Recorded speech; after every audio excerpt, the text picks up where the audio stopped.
Hello and welcome students, আশা করি তোমরা সকলে খুব ভালো আছো। জ্ঞানজ্যোতি কোচিং সেন্টার পক্ষ থেকে তোমাদের সবাইকে আরো একবার স্বাগত। তো আমি মীরা ম্যাম, আমি আজকে তোমাদের ফার্স্ট সেমিস্টার এসএসসি বেঙ্গলি যে রয়েছে সেখান থেকে বেঙ্গলি কমিউনিকেশন স্কিল এই টপিকটার উপরে একটা গুরুত্বপূর্ণ বিষয় নিয়ে আলোচনা করব। দেখো, সেটা আমি বোর্ডে লিখে দিয়েছি যে দলবদ্ধ আলোচনা বা গ্রুপ ডিসকাশন এই যে রয়েছে, এই গ্রুপ ডিসকাশন, এইটা গ্রুপ ডিসকাশন বা দলবদ্ধ আলোচনা কাকে বলে সেটা নিয়ে কিন্তু আজকে আমি আলোচনা করব।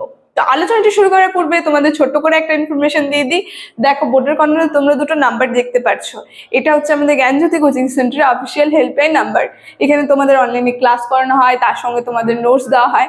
তো তোমরা যারা আমাদের সঙ্গে অনলাইন ক্লাসে যুক্ত হতে চাচ্ছ, তারা উপরদায়ী নাম্বার দুটির সঙ্গে যোগাযোগ করে কিন্তু আমাদের সঙ্গে যুক্ত হয়ে যেতে পারবে। ঠিক আছে, তাহলে আলোচনাটি আমি শুরু করছি। প্রথমেই বললাম দলবদ্ধ আলোচনা বা গ্রুপ ডিসকাশন এটা কাকে বলে। ঠিক আছে, এর সংজ্ঞাটা নিয়ে আজকে আমি আলোচনা করব। প্রথমে আগে এর বিষয়টা সম্পর্কে একটু বলে নিই। দেখো, দলবদ্ধ আলোচনা বা গ্রুপ এটা বলতে আমরা বুঝতে পারছি যেখানে একাধিক জন থাকবে, তাই তো? যেখানে একজন থাকবে না, অনেকজন থাকবে। একাধিক জন মিলে, অনেকজন মিলে যখন একটা বিষয়ের উপরে একটা নির্দিষ্ট প্রতিষ্ঠানে আলোচনা করা হবে, ঠিক আছে, যেখানে অনেকজন মিলে একটা বিষয়ের উপরে মূল্যায়ন করা হবে, সেটাকেই বলা হয় গ্রুপ ডিসকাশন। ঠিক আছে, এবার আমরা যদি দেখি বা দলবদ্ধ আলোচনা, এবার ওর মধ্যে কি করা হয়, ওর মধ্যে দেখা হয় ব্যক্তির যোগ্যতা কতটা রয়েছে, যে ব্যক্তি এই আলোচনার মধ্যে রয়েছে তাদের যোগ্যতা, এগুলো সমস্ত মূল্যায়ন করা হবে। যেমন উদাহরণ যদি আমি দিই, একটা ধরে নাও ব্যবসার ক্ষেত্রে আলোচনা। ঠিক আছে, একটা ব্যবসা করবে, যে ব্যবসাটা কেমন হবে বা কি করা হবে বা কে কে থাকবে সেই ব্যবসায়, এই সমস্ত নিয়ে আলোচনা।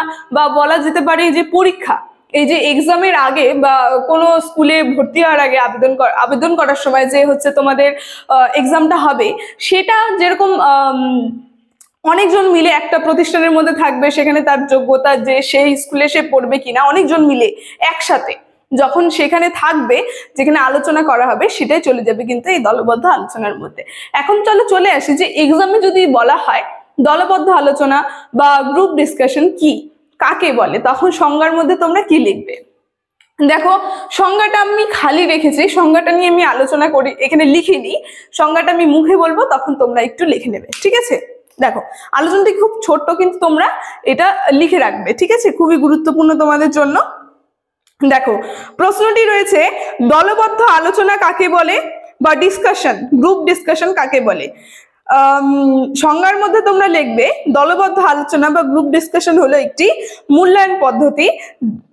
দলবদ্ধ আলোচনা বা গ্রুপ ডিসকাশন হলো একটি মূল্যায়ন পদ্ধতি যেখানে একাধিক ব্যক্তিকে একসঙ্গে বসিয়ে কোনো নির্দিষ্ট ব্যক্তির কোনো বিষয় নিয়ে আলোচনা করতে বলা হয়।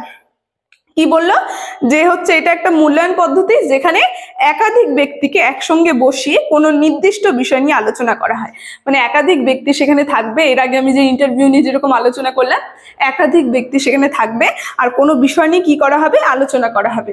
ঠিক আছে, সেটা তারপরে বলেছে এই আলোচনার মাধ্যমে, তারপরে লিখবে এই আলোচনার মাধ্যমে একজন ব্যক্তির যোগ্যতা, দক্ষতা, জ্ঞান, মতামত, আত্মবিশ্বাস, দলগত কাজ করার ক্ষমতা ইত্যাদি মূল্যায়ন করা হয়।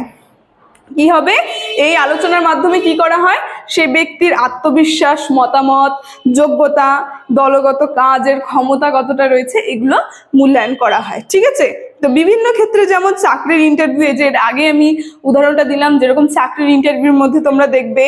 তারপরে শিক্ষা প্রতিষ্ঠানের ভর্তি পরীক্ষা, এই যে কোনো শিক্ষা প্রতিষ্ঠান বা স্কুলে তোমরা ভর্তি হবে, সেই পরীক্ষাটা যে রয়েছে, ভর্তি হওয়ার আগের যে পরীক্ষাটা রয়েছে সেটা। তারপরে ব্যবসায়ীদের প্রতিষ্ঠানের কর্মশালা ইত্যাদি গ্রুপ ডিসকাশন ব্যবহৃত হয়। ঠিক আছে, তো এই যে ব্যবসায়ীদের যে কর্ম করবে সেক্ষেত্রেও কিন্তু গ্রুপ ডিসকাশন সেটা ব্যবহৃত হয়। ঠিক আছে, তো আজকে এই যে দলবদ্ধ আলোচনা বা গ্রুপ ডিসকাশন কাকে বলে, এই সংজ্ঞাটা নিয়ে আমি আলোচনা করলাম। এখান থেকে আরো পরে গুরুত্বপূর্ণ প্রশ্নগুলি আমি নিয়ে আলোচনা করব।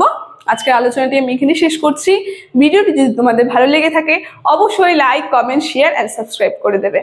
Thank you.